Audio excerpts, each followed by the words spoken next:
So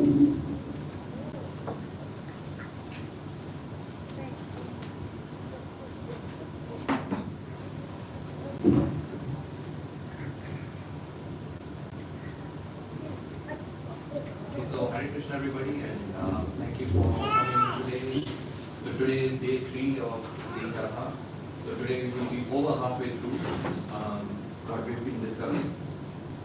So one of the pranam mantras that we were singing for Valmiki Ramayana is Yaha Pivana Satatam Ramacharitamrit Sagaram Atriptashram Munim Mande Prajetasham Akalmasham, which essentially means Yaha Piman Sadatam Ramacharitamrit Sagaram. There is one particular person who continuously, he likes to sing, or he likes to drink actually. He likes to drink this ocean which describes the qualities of the Lord, of Lord Ram. Who is that person? Hanuman, it is said, yes. But what is the next line in the mantra? Yaha Pivana Sadatam Ramacharitamrit Sagaram Atriptashtam Munim Mande Prachetasha Akalmasham. So that Muni is none other than Prachetasha. Prachetasha means he who is the descendants of the Prachetas, who is none other than Valmiki. So Valmiki, even though he is constantly, every minute he is drinking from the ocean of the nectarian qualities of the Lord, still he is not satisfied. Atriptashtam Munim Mande. So to that Valmiki we offer our respects. So if there is something that I've tried to show throughout these last 3 days, it is that Valmiki Ramayana is very special, and Valmiki Ramayana conveys a very, very special message, which is that of Sharanagati, which the other Ramayanas may or may not do, but it is important for us as Gaudiya Vaishnavas especially to discuss the Valmiki Ramayana, which is the original Ramayana. So up until now we have read, essentially we have covered at least half of Sundarakanda. So the remaining half is left, and we will try to discuss that over the next 3 days, including today. So what we've discussed until now is, yesterday we discussed how Hanuman Hanuman pierced into Lanka, and then he started, trying to find Sita. And as he was trying to find Sita, he was having a lot of difficulty, because first he went into the harem of Siddhartha of Lanka, and over there he could not find. He thought he saw him happy, and then we discussed how he was Chuchumba Pucham. He was kissing his tail, Samba Arohana. He was going up, he was coming down, Nipatta Bhumo, and then in this way he showed his Prakritim Kapina, which means he showed his nature as a monkey. But then he realized, because he was very intelligent, immediately he realized that actually the person I'm seeing is not really Sita. This is probably someone else. And he used logic to understand that. So then we read about how he went into the kitchen of Ravana. Does anyone remember what kinds of meat were hanging in Ravana's kitchen? Deer. Deer was there, yes. Peacock, buffalo, yes. Tiger was there also, yeah, that's right. Yeah. No cows, is it? No what? Cow. No, cow is not there. At least it's not described. Yeah. Human, not really. It wasn't hanging there. At least that's not what we saw. But yeah, I think that was about it, isn't it? I can't remember anymore. So yeah, maybe there were a few more, but I can't remember them. So yeah, there were lots of different types of meat hanging. The interesting thing is, you don't hear such a description in Ayodhya actually. So many people think that Rama was a Kshatriya, so therefore he must have eaten meat. But actually there is no, like, Valmiki makes a special point to mention that in Ravana's kitchen, all of these different types of meat were hanging. But there is no special mention about any kind of meat that hangs in Lord Ram's kitchen. So it is safe to assume that even Kshatriyas back in the day, they would only eat meat if absolutely necessary.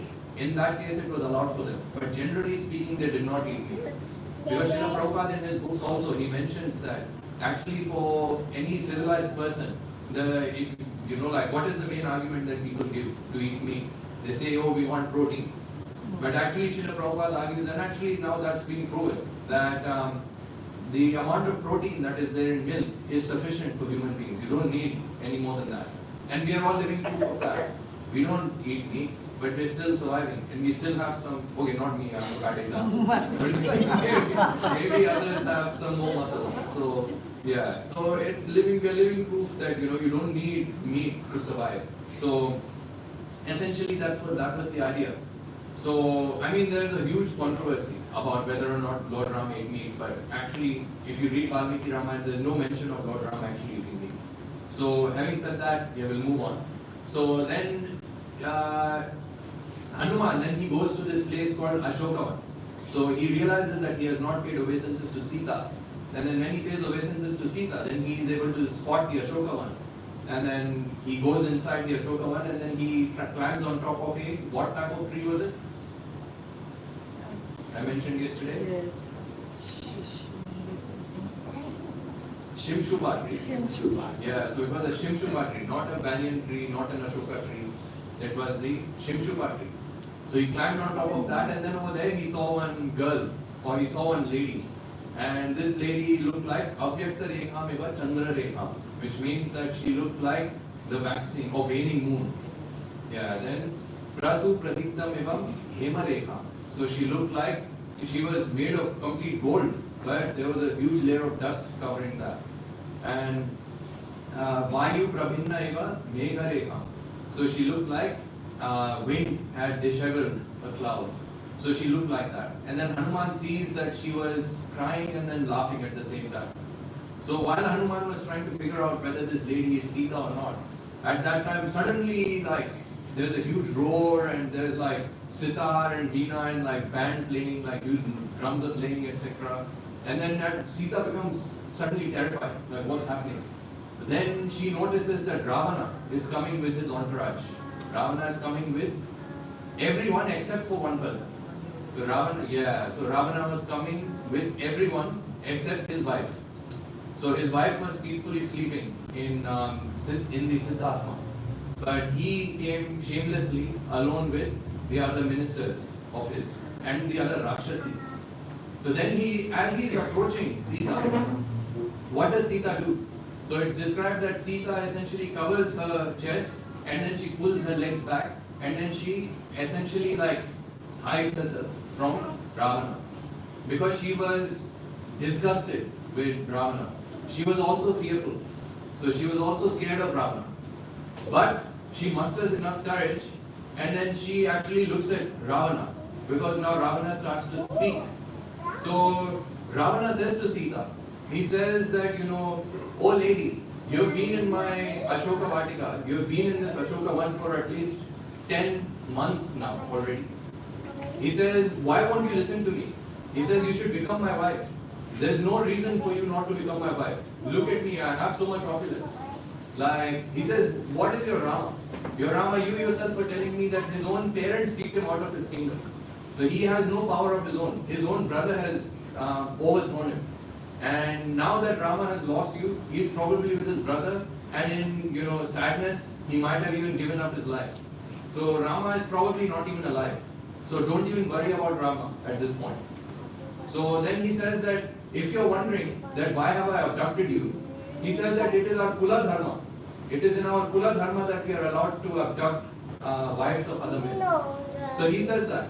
But the interesting thing is if you look at his Kula, whose son was Ravana? Does anyone remember from yesterday? Who was Ravana's father? Vishrava's. Yeah, Vishrava. And who was Vishrava's father? Pulatsya Muni. That's right. So Pulatsya Muni was a Brahmana. And Vishrava was also a Brahmana. Now do you think that in their Kula, they were used to abducting women and kidnapping women? So from this we also learn that Ravana was not just a horrible man, he was also a liar. Yeah. I mean, this just reminds me of an incident where I think a few years ago there was one Facebook post that used to go around quite a lot. And over there they used to say that I would rather want my son to become like Ravana than to become like Rama. And they said that because Ravana, even though he abducted Sita, he never even touched her. Whereas Rama is someone who could not even protect his own wife. And when he got his own wife, he made her do Agni Pariksha, or he made her do a trial of fire. So they said, I would rather want my son to become like Ravana. Now these people who say these kinds of things are utterly foolish and completely rascal. Because from here we learn that Ravana was not only a characterless man, he was used to stealing, but he was also used to lying and manipulating girls, essentially. He had kidnapped so many women. And in fact, Sita was just one of them, that whom he had kidnapped from other people. That's why that is known as Rakshasa Vivaha. So in the Vedas, there are 8 different types of Vivaha, or 8 different types of marriage. The first one is known as Brahma Vivaha. Brahma Vivaha means where it's like an arranged marriage. Like back in the day, you used to have arranged marriage like that. Like mother and father would select a suitable boy, and same thing would happen with the girls' side as well. So yeah, that is known as Brahma Vivaha. And then one of the types of Vivaha is Rakshasa Vivaha. Rakshasa Vivaha is, can anyone give an example of someone who married using Rakshasa Vivaha? Lord Krishna. Yeah, whom did he marry? Huh? Rukmini, that's right. So Rukmini he married by kidnapping. So kidnapping someone else's wife and also kidnapping a girl and marrying her against the wishes of her father, against the wishes of her relatives, that is known as Rakshasa Vivaha. Now you might wonder, why did Krishna marry Rukmini in the form of a Rakshasa Vivaha?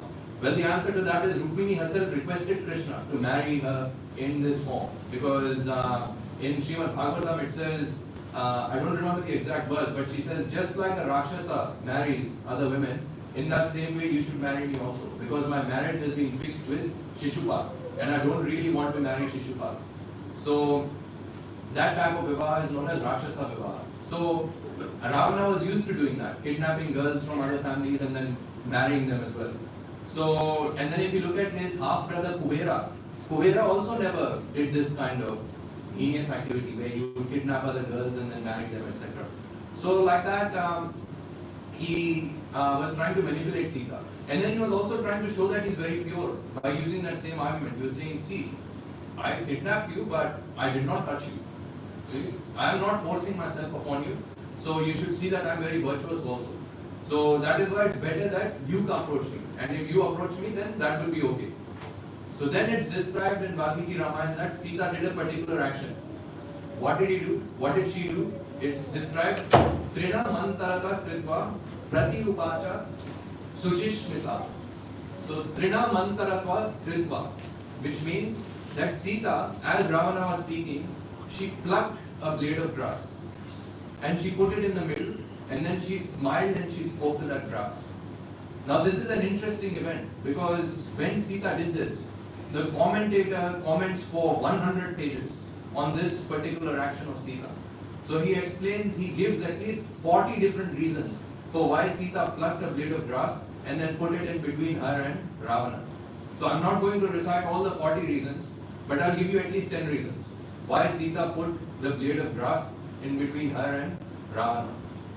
So the very first reason is that in Apastamba Dharma Shastra, so in the Dharma Shastras, it is said that if a guest comes to your house, what should you do? You should go and receive the guest. You should make the guest sit down on an asana, and then you should give them something to eat, something to drink, and then ask them about their welfare. Now let's say you're very poor and you don't have, and some guest comes unexpectedly and you don't have a seat ready. Then what can you do? Then the Shastra says that you can actually put 2 or 3 blades of grass and you can put them, and that accounts as an asana. So Sita, because she was in the garden and she didn't have any possessions, she knew that Ravana is an evil man, but still he came as a guest. So Sita, being a woman of dharma, or Sita being a virtuous woman, she had to do something. So she gave him a blade of grass to put it in there. That's the first reason. Second reason is that in the Dharma Shastra it also says that if you are being forced to speak to someone, or if you are being forced to interact with someone that you don't like, Shastra says that you can put a mirror, or not mirror, sorry, you can put a curtain in between you and that other person, and then you can speak. So if you do that, then at least you don't have to look at that. I mean, it's probably a bit weird if you're standing in front of them, you're looking like that. Yes, Prabhu, what happened? Can you tell me? Like, that won't really work. So it said that you just stand in, you just put a curtain in between, and then you speak like that. So because Sita did not have a curtain, she took a blade of grass and she put that in the middle because she did not want to speak to Ravana at all. Now the third reason was that if you look at grass, grass is unintelligent. Grass does not have any intelligence of its own. Whereas animals, humans, etc., they usually have intelligence. So what Sita noticed was that she noticed that because the grass is unintelligent, she thought that Ravana is even worse than that. Ravana, even though he has intelligence, he has misused it and he is causing his own destruction. So in her mind, she put a blade of grass over the character of Ravana. So she thought that because now I'm going to give him advice, that you should surrender onto the lotus feet of Lord Ram, he's not going to listen. So it's better that I speak to this blade of grass than I speak to him, because he is even more foolish than a blade of grass. So that was the third reason that the commentators say why she put a blade of grass. Then in the Shastras it says, Ahara Nidra Bhaya Maithunam Cha Samana Etam Pashubhir Naranam Dharmo Hitesho Adhike Vishesho Dharmena Hina Pashubhir Samana. Which means that eating, sleeping, mating, defending, these are all the activities of animals. And if a human also performs these these activities, there is no difference between him and an animal. The only thing that differentiates a human from an animal is the performance of dharma. But Ravana is known to be breaking all of these dharmas. So essentially Ravana is just like an animal. What do animals eat? Like especially a cow. He's as dull-witted as a cow. What do cows eat? Cows eat grass. So Sita thinks that if I give advice to this blade of grass and this grass becomes intelligent and Ravana eats this grass like an animal, then maybe at least he'll get some intelligence. That is one of the other reasons why Sita speaks to the grass rather than speaking to Ravana directly. So then Sita says that actually she thinks that Rama is a true king. Ravana is a true monarch. He has good character, he has good morals, he knows how to rule the kingdom, he has very good behavior also. So Rama is like a lion. So even though Ravana sits on a simhasana essentially is like a throne which has huge lion engravings on either side. So even though Ravana sits on a simhasana, actually he is just like a jackal. So Sita says that to him. She says that my Rama is like a lion. In front of my lion like Rama, you are just like a jackal. He says, what do we feed jackals? Generally you have to feed some meat to the jackals. But she says, I don't have any meat with me, I only have grass, so I'm feeding you this grass. Well, I don't have anything else. So she's comparing Ravana to a jackal as well. This is one of the other reasons why. So then Ravana had given Sita a lot of jewelry to entice her so that she can become his wife.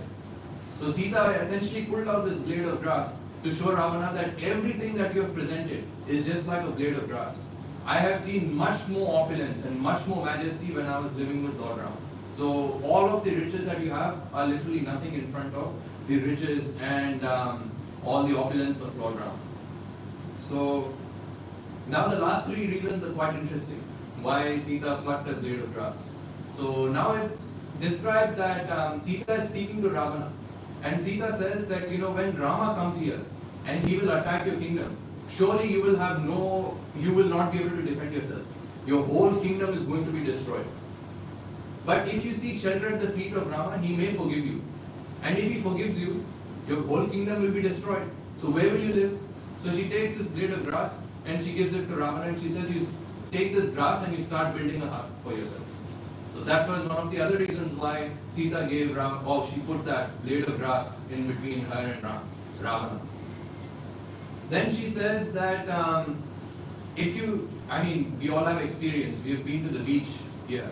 So when the waves are very strong, you will see that when the waves come and crash on the beach, they wipe away everything. Like I've seen kids building like sand castles and stuff and everything.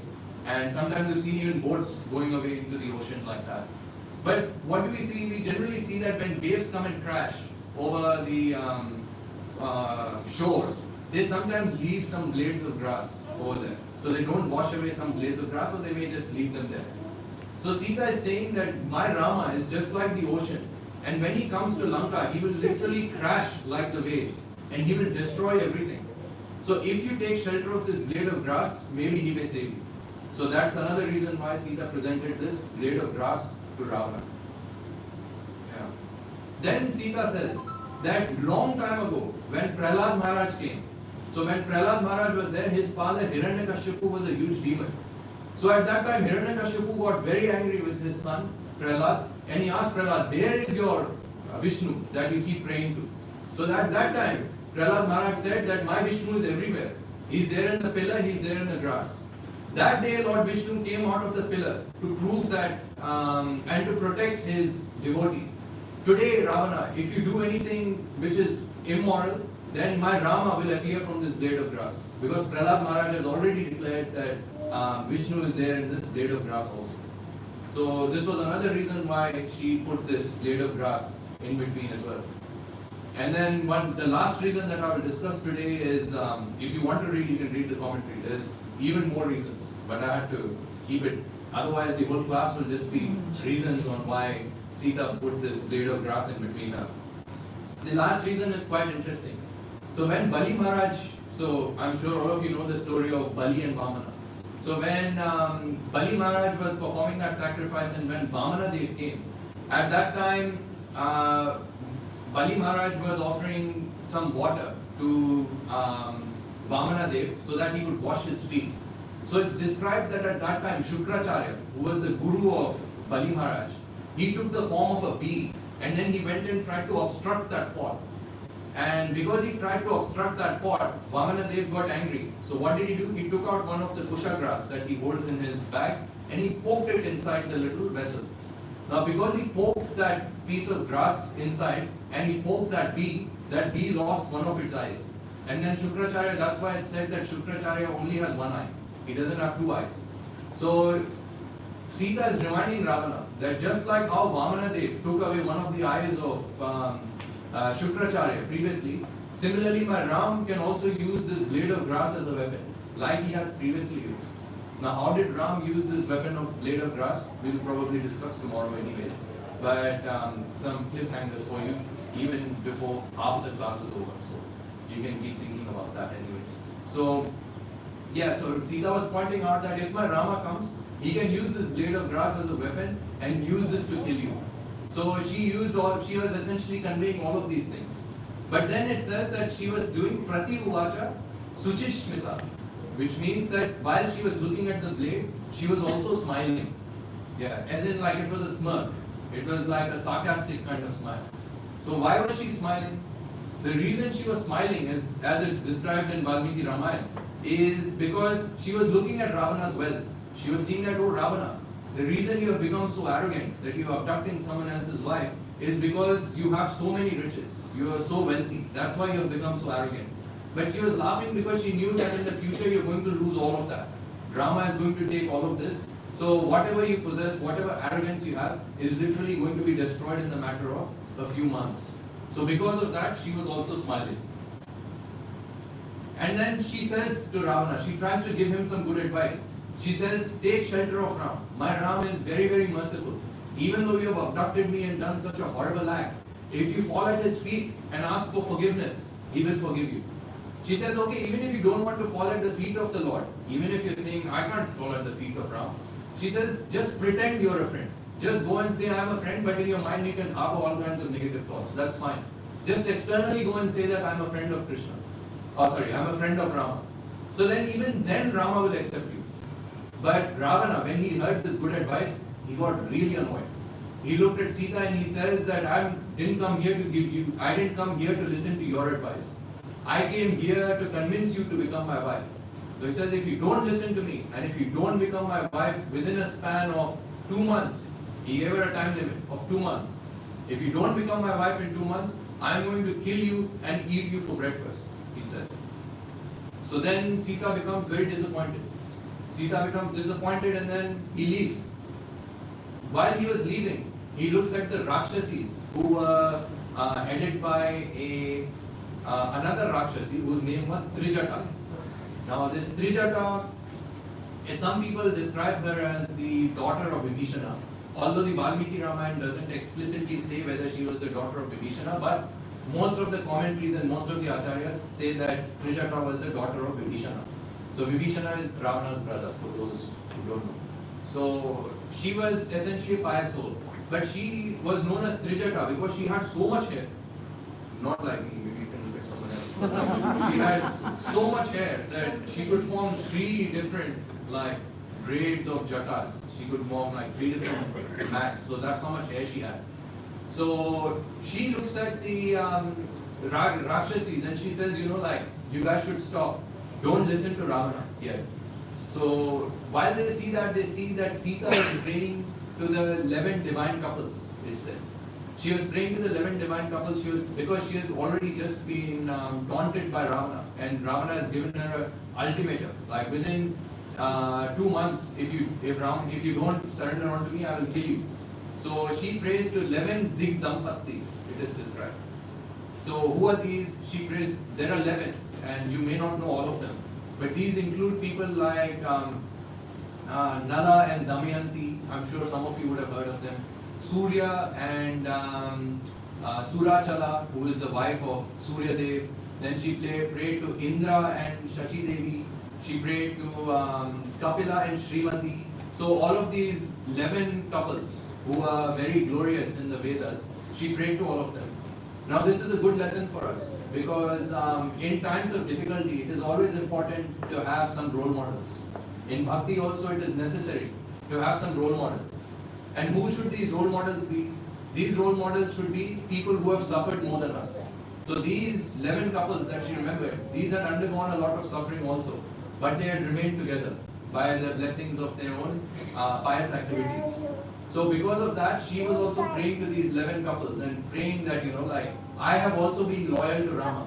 So please protect me also. So she was praying to these, Vashishta, Arundhati, she was praying to, etc. like that. So she was praying to these 11 couples.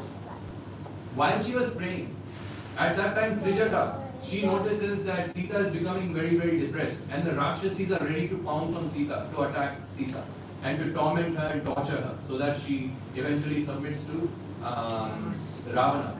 So at that time Trijata stops all of them. She says, listen to me first. She says, actually a few days ago, I had a dream.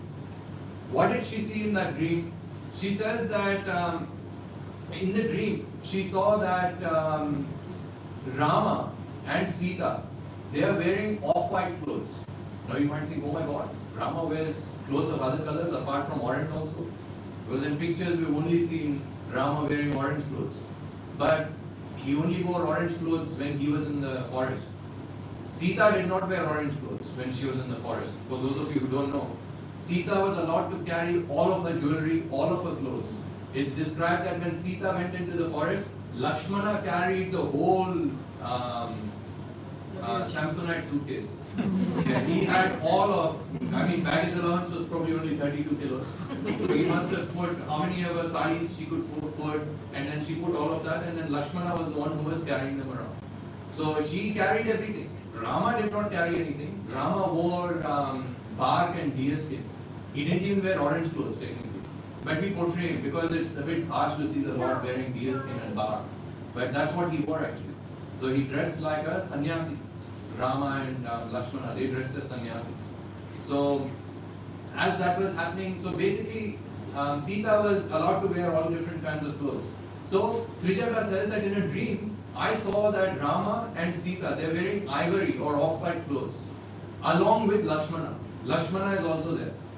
Now when Sita heard that Lakshmana was also there, she became very happy. She started to smile. There's a reason for that, which I will discuss later. So when she heard, then she says that, not only that, she says, I saw that there were Vaji Sahasrena. Vaji Sahasrena means there are 1,000 horses. There's a chariot which is being driven by 1,000 horses. There are large elephants which have 4 tusks. These elephants also I saw. She says, I saw 8 big bulls that are carrying the chariot of Lord Ram. And she says, in all the glory, everyone is glorifying, everyone is chanting the hymns of Lord Ram and Ram, Sita and Lakshman together. Now it's important to note that Trijata had never seen Ram. She had never seen Lakshman either. But in a dream she saw that. Now this is important because in the Vedas there is a Shastra known as the Swapna Shastra, which means you can determine what is happening or what's going to happen in the future based on the dreams you have, based on the time at which you had the dream, etc. All of these are there. But if you want to read that, first you read Bhagavad Gita. Don't try to jump to Swapna Shastra first because you'll just confuse yourself. So yeah, read Bhagavad Gita first anyways. So yeah, she saw that. And then she said that at the same time, she says, I saw Ravana also. How was Ravana looking? Ravana's head was completely shaved. Now, nowadays we like to have shaved head. Like some people like me, we're probably heading that way anyways. So, yeah, so we like to have shaved head. But Ravana did not need to have shaven head because he had long hair anyways. But Ravana looked like his head was shaved. What else? She says that he was actually appearing drunk also. He was wearing red and black clothes. And as he was wearing red and black clothes, he was riding on a donkey. His body was completely massaged with oil. And he was going in the southern direction. Now you might ask, what is the meaning of all of this? Well, actually, if you think about it, the same dream, exactly the same dream, was seen by Bharata when Dashratha was about to pass away. So the indication of this, when Bharata saw Dashratha in this state, that he is completely covered in oil, bald, riding on a donkey, going in the southern direction, Bharata became very scared. And then he immediately decided to rush all the way to the Ayodhya to see what's happening, and then he found that his father had died in the meantime. So Trijata was essentially explaining that Ravana is also going to die.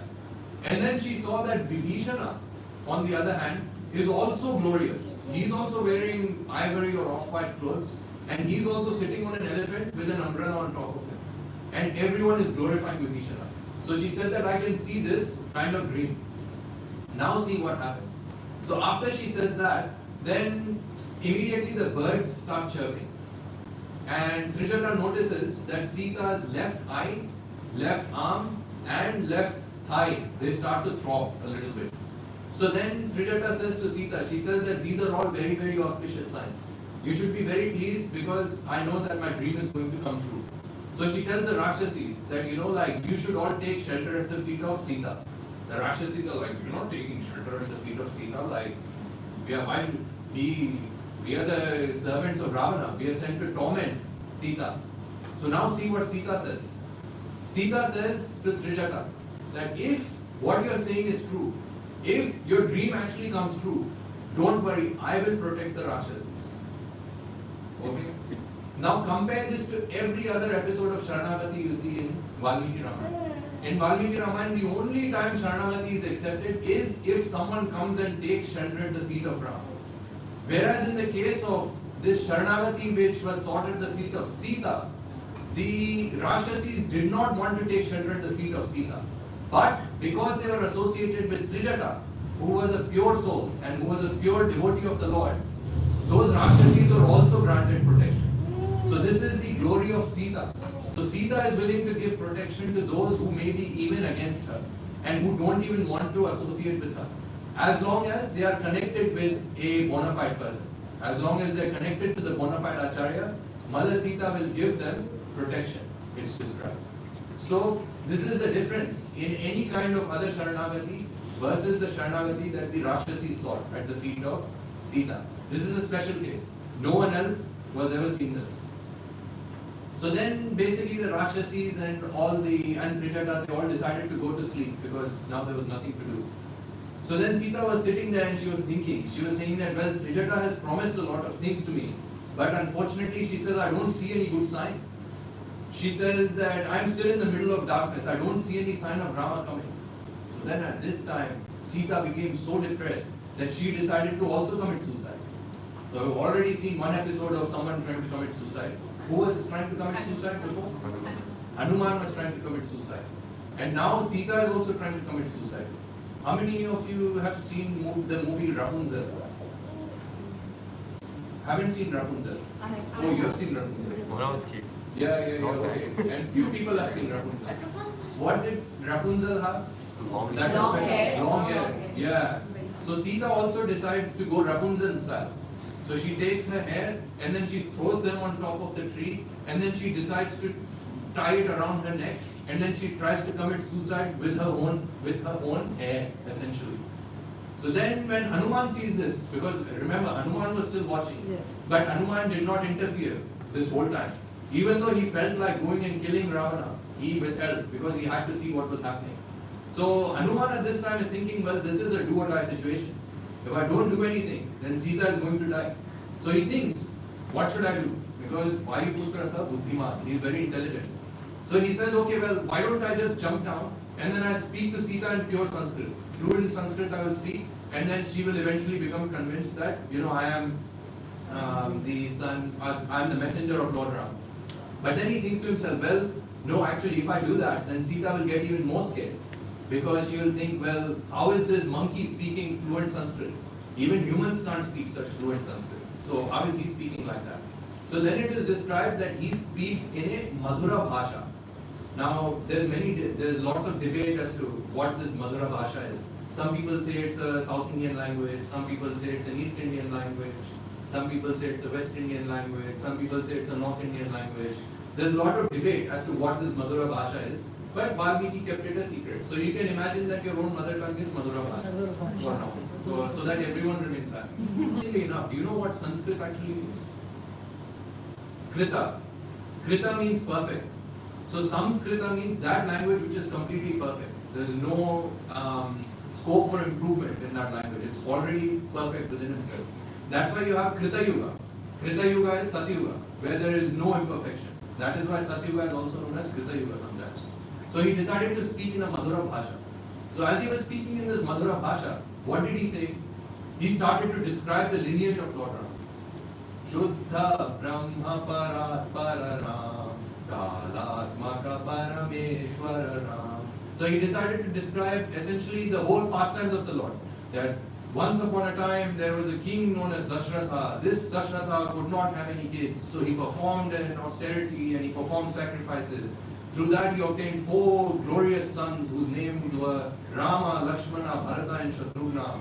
They were so glorious that when they became 12 years old, they got married to Sita, Urmila, Mandavi and Shrutakirti. And then Rama broke, while in this process of getting married, he broke Shiva's bow.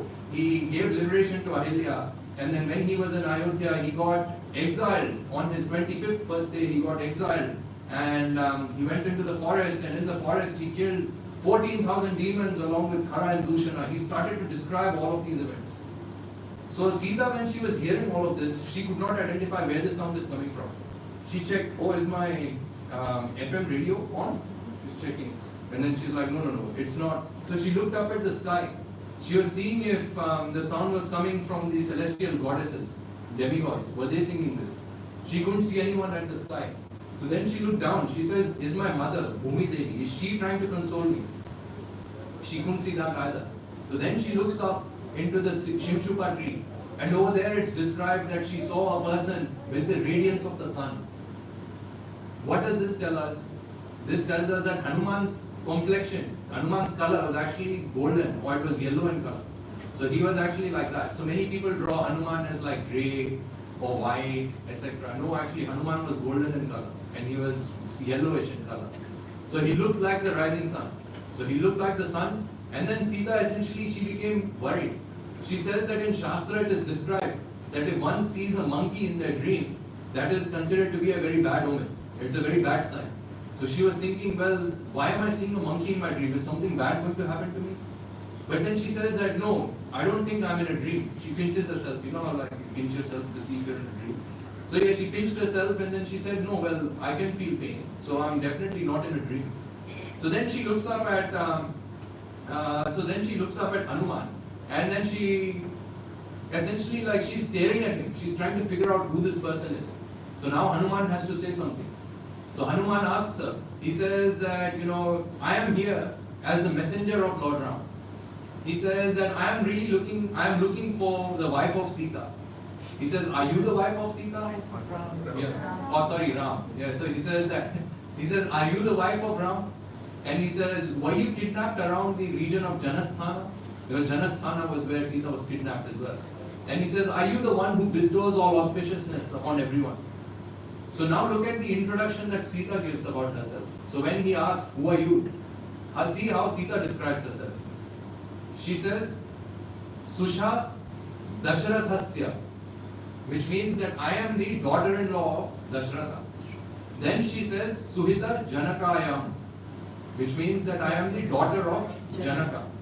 And then Bharya Ramasya, I am the wife of Rama. Now look at the order in which she described all of these things. So she described first herself as Susha Dasharathasya, which means I am the daughter-in-law of Dasharatha. Why did she describe her father-in-law first?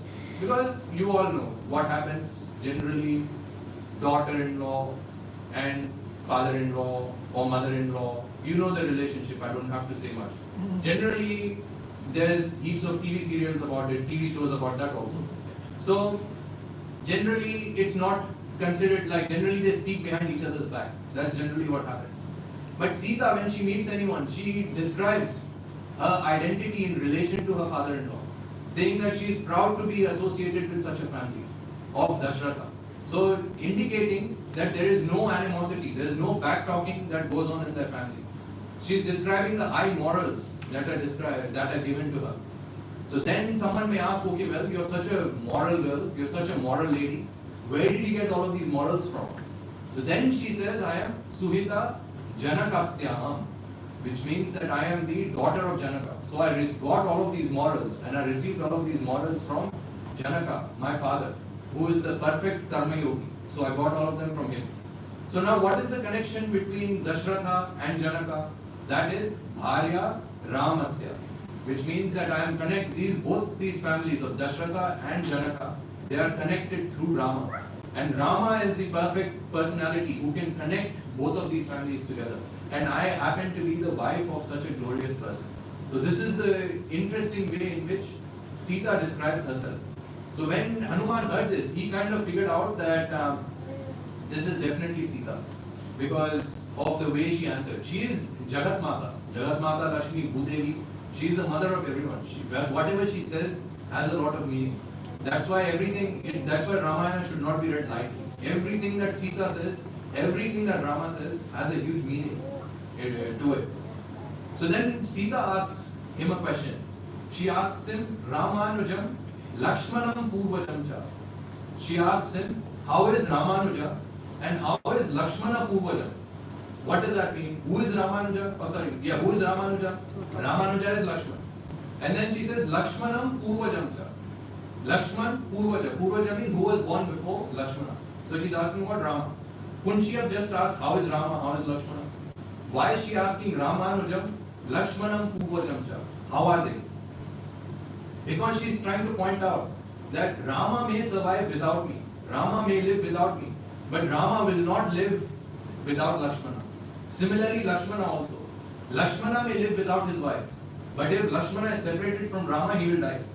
In fact, Lakshmana confirms this in Ayodhya Kanda. When Lord Ram is going to the forest, at that time, Lakshmana says to Ram, he says that, O Rama, if you take a fish out of water and you put it outside, the fish may survive for some time. But he said, my condition is even worse than that fish. If you take me away from you, I cannot survive for even a second. So don't even let that thought of you separating me from him come. So this is how closely knit Rama and Lakshmana are. So I mean, even if you look at Krishna Leela, for example, like Balaram and Krishna, they never separated. They always stayed together. Yeah. Even if they did separate for a temporary period of time, it was for a specific purpose. Whereas Krishna was able to tolerate separation from Radharani. So it's an interesting rasa that Krishna shares with Balaram and that Lord Ram shares with Lakshmana. Now the question is, why did she ask about the welfare of Lakshmana first? She asked Ramanujam and then she asked about Lakshmanam Purvajam. Why did she ask about Lakshmana first? The reason she asked about Lakshmana first is because of an incident that happened in Aranyakanda. So when Sita saw the golden deer, she tells Rama to go and get that golden deer for her. So Lakshmana at that time points out to Rama. He says that I don't think this is a normal deer. He says the reason I don't think this is a normal deer is because all the other deer are running away from this deer. So I don't think this is a normal deer. I think this is a demon. And you have just killed Khara and Dushana and you have killed 14,000 demons. So it's possible that another demon has come in the form of this deer and he's going to try to do something bad. But Rama says, no, my wife, first time she's asking something in the forest. She's never asked anything for 13 years. First time she's saying, I want to have a pet. I want to have a pet like this golden deer. So why will I not bring it for her? So then Lakshmana says, I can go and get it for you if you want. So then Rama says, no. She has asked me, so I'm going to. So then essentially Rama runs behind that deer. And then you hear the noises, Ha Sita, Ha Lakshmana. We hear that. So then after we hear that, then Sita becomes very terrified. She says, oh no, something has happened to Ram. Lakshman, go and find out what happened to Lord Ram. Lakshmana is like, mother, just chill. Take a chill pill. He says, don't worry about anything that will happen to Rama. Didn't you see he single-handedly he killed 14,000 demons? This must be the trick of some Rakshasa. So then Sita gets very angry when she notices that Lakshmana is not leaving. She says that now I understand why you came with us to the forest. You told us that you wanted to serve me and Rama, but actually you came because you wanted to have an illicit relationship with me. And you were waiting for the time when Rama will be separated from us. And that is why you are not going after him now. You're not going to protect him. When Lakshmana heard these words, his eyes became red with anger. He smacked his bow on the ground and he said that I thought you were the daughter of Janaka. I thought you were the daughter of this pious soul Janaka. And you are the wife of Rama. You should have some virtues. He said, how dare you criticize me of something like such a heinous character flaw like that. But he says, but because you have questioned my character now, he says, I cannot stay on this place at all. So he says, I request the Vana Devatas to guide you. He does not draw a Lakshman Devata. Yeah? So he prays to the Vana Devatas that you protect Sita, and then he leaves from that place. So, when Sita was abducted, because of that, the whole time while she was in Lanka, she was thinking that I have offended Lakshmana. I should not have spoken such harsh words to him, and whatever I said was very, very unfair. So the whole time she was thinking about that. That is why, because of guilt, the first question she asked is, how is Ramanuja? Ramanuja means younger brother of Rama. So when she says that, then at that time, Hanuman says that he is describing himself. He says, Aham Ramasya Sandesha Devi Dutasya Bhagataha, which means that I am the messenger of Lord Ram and I have come here to carry a message from Lord Ram. He says that Rama is well and Lakshmana is well. But there is a problem. He says that they are Kritva Shoka Sampannaha, which means that they are completely drowned in sorrow. Why are they drowned in sorrow? The reason they're drowned in sorrow is because Rama cannot tolerate separation from you. And when Lakshmana sees his brother in such a miserable condition, at that time Lakshmana is also drowned in complete sorrow. So both of them are drowned in complete sorrow. So as Sita hears this, she is smiling, but at the same time she is crying. So it's a mixed feeling for her. She is happy that Lord Ram has not abandoned her, but at the same time she is distressed also that separation from me is causing Ram so much distress and Lakshmana so much distress also. So that is why she smiles and at the same time she starts crying also. Then Hanuman says, Nityam Smarati Te Rama Sa Sugriva Sa Lakshmana. He says that Rama is constantly thinking about you. Nityam Smarati Te. He is constantly, his thoughts are only fixed upon you. But is it just Rama? He says, no. Sa Sugriva Sa Lakshmana. Which means that Sugriva is also thinking about you and Lakshmana is also thinking about you. So now Sita essentially she starts to cool down a little bit. When she understands that this is a genuine messenger, she starts to cool down. But she has been tricked in the past. So she decides to test out whether or not this is really Hanuman, whether this is really a messenger from Lord Ram. So then she asks Hanuman to describe to describe Rama. She says, okay, you have met Rama. Now describe to me what does Rama's eyes look like? What does his nose look like? What does his face look like? What do his arms look like? What does his chest look like? Describe all of that to me. So now look at how Hanuman will describe Rama. It's interesting to hear the glorification of the Lord through a devotee. So Hanuman says that Rama's eyes, generally people compare to petals. So he says, I will also compare them to lotus petals. But he says, when I do that, the lilies, they come and fight with me. They say that, why are you only comparing Rama's eyes to lotus? What will happen to us? Why don't you compare Rama's eyes to us? So he says, because of that, he says, I have no comparison for Rama's eyes. Rama's eyes are so beautiful that I can't even compare them to anything which is present in this world. Then he says that Rama's face is just like the moon. But he says there's a problem with that description also. How many of you have, I'm sure all of you would have seen the full moon. You have seen the full moon. What color is the full moon? It's not white. It's Off slightly white. off. Off white. Yeah, it's slightly yellowish white. Yeah, it's not. So actually, it's described that the moon on the 14th day of the Shukla Paksha, that is considered to be the most bright. That's considered to be the most white. But the problem with that moon is that that moon is incomplete. So 14th day the moon is white, but it's incomplete.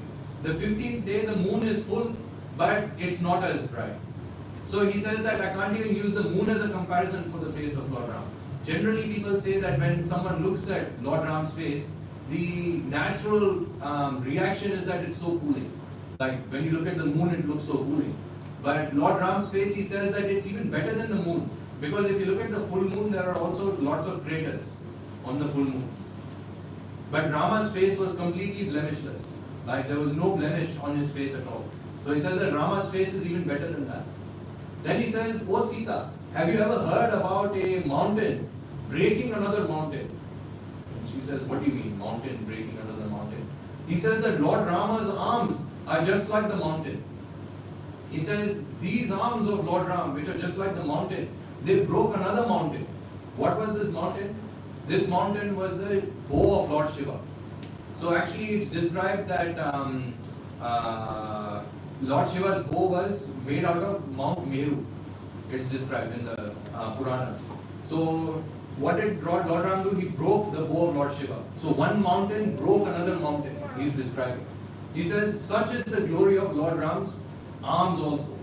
So when Sita hears this, she becomes very impressed. She says that, okay, that's very good. So then she asks him, what is Rama's height? But I'm asking you this question. What was Rama's height? Do you think? 5 feet? 6 feet? 8 feet. Yeah, it was around 8 feet, correct.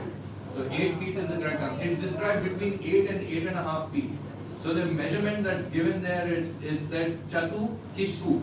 Now Kishku is a unit of measurement. One Kishku essentially is about 2 feet. So if you combine them together, it comes between somewhere between Chatu Kishku means 4 Kishkus. So then it comes somewhere between 8 and 8.5 feet. And that height was considered average in Treta Yuga. So Lord Ram, in some places it's described that Lord Ram was of average height. And that was the average height in Treta Yuga. Nowadays, average height is what? Like 5 feet, 5.5 feet? Yeah, that's average height. But back in Treta Yuga, that was the average height. So Lord Ram, he described. So then Sita becomes satisfied.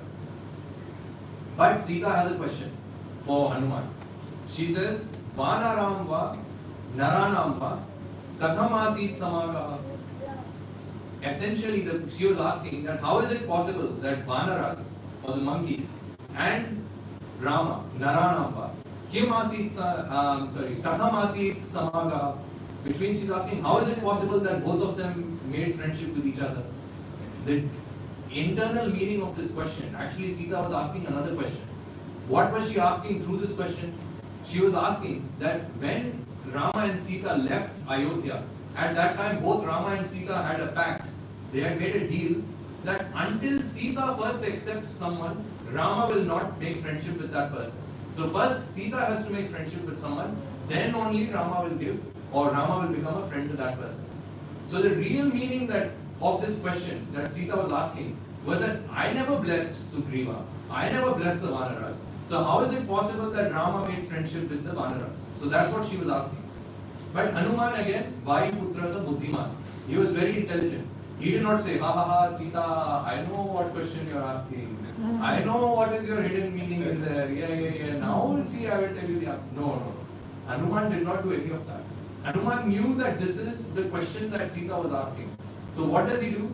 He says that, oh Mata, why are you asking this question? It is only by your mercy that Sugriva became a friend to Rama. So then she says, how is it possible? Yeah, how is it possible that by my mercy, I never met Sugriva? He said, oh, don't you remember when Ravana was kidnapping you? At that time, you tore a piece of your pallu from your sari. You put all the jewelry of yours into a pot from that pallu and then you threw it down from that Pushpaka Vimana. At that time, I don't know if you had seen, but we monkeys, we were standing down there and we collected that pot that you had thrown. and we got your blessings. So your kripa drishti, yesterday as we were talking about tamcha, we were talking about the kataksha or the glance of Lakshmi Devi. So Hanuman says that your merciful eye glance actually fell upon us, even though you may not recognize it. And through the merciful eye glance that fell upon Sugriva, few days later Rama came. So actually you had blessed us first, and only then Rama came to us. So then Sita became satisfied. She said that yes, so this messenger that Rama has sent is actually very, very intelligent. So then now Sita is convinced that Hanuman is actually a genuine messenger. So then at that time, Hanuman decides to give Sita something that he had bought from Bharata Desha. What does he bring? He gives the ring. Yeah, now in the ring it's described that there was Rama Nama Ankitam. Like I don't know, nowadays when we get engagement, like if you have an engagement ring on there, if the boy is wearing the ring, it will have girl's name. And then if girl is wearing the ring, she will have boy's name, like that. But Rama was wearing the ring with his name. Yeah, he was not wearing the ring with Sita's name. So that's why it says Rama Nama Ankita. So when he showed Sita that ring, now the question is that, how did Hanuman give that ring to Sita? Did Hanuman give it like that? I mean, if I'm asking it, then it's probably wrong, right? Yeah, otherwise I won't ask that. Yeah, so Hanuman was very, very intelligent. If Hanuman gives the ring like this, how will Sita take the ring? With what gesture? She'll have to take it like that. But Hanuman is in the position of a son, and Sita is in the position of a mother. She's in a higher position. So, according to Dharma, you should never put your parents in such a position where they have to ask alms for you. This is known as the Bhiksha Mudra. So the parents should never put a Bhiksha Mudra in front of their children. So that is why Hanuman was very intelligent. And Hanuman did not give the ring like that. Hanuman put the ring on top of his hand and then he presented it to Sita like that. That is the beauty of Valmiki Ramayana. Actually this you will not find in any other version of Ramayana. But in Valmiki Ramayana it's described that he put his Anjali Hasta. This is known as the Anjali Mudra. So he put the Anjali Mudra like that and the ring was right there in the middle, and then Sita picked up the ring like that. So now when Sita picked up the ring, the question may come that when Rama was being exiled from the kingdom of Ayodhya, at that time Kekai had said to Rama, she said, you need to leave all of your jewelry here in Bharata Desha. You need to leave all of it in Koshala. So how is it possible that that ring escaped the sight of Kekai? Now was Ram trying to sneak it in? Oh, she's not looking. This ring at the back. No. So we know that Rama would not do that. So how is it possible that the ring escaped the sight of Kekai? We'll find out tomorrow. Because it's time. So don't ask any question about the ring. We'll discuss that tomorrow. So does anyone have any other questions or any other comments or anything like that? Yes, You ma'am. answered yesterday that why Lord Ram gave the ring to Hanuman. Yeah, I answered that yesterday. Okay, I have just You the can last listen part. to the Yes. recording. It's there. Yes. Any other question? Yes. Where is the recording? Oh, it's in the. She sent a group, but I'll send it to you. Okay. Yeah, sure, no worries. Yeah. Any other question? I just have a question not related to what we discussed today, but related to Sundarakanda.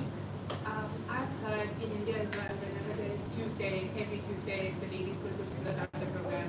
This Sundarakanda itself, this Kanda, is more glorified in Ramayana than any other Kanda. Why is that? We discussed that on day one actually. We did, but Yeah. it's just because it's shorter? No, Or Sundarakanda it's is because not the it's more shortest. beautiful one. Generally, Sundarakanda is glorified because there is no sad events here. Like if you read Balkanda and Sundarakanda are the good ones because there is no sad events. Balkanda is where the Lord is born and when he gets married to Sita. So all of that over there is very happy. Next is Ayodhya Kanda, second Kanda. That is where Rama is exiled to the forest and Dashratha leaves his body. So very sad. Then next one is Aranya Kanda, when the Lord is in the forest. So at that time Sita gets kidnapped.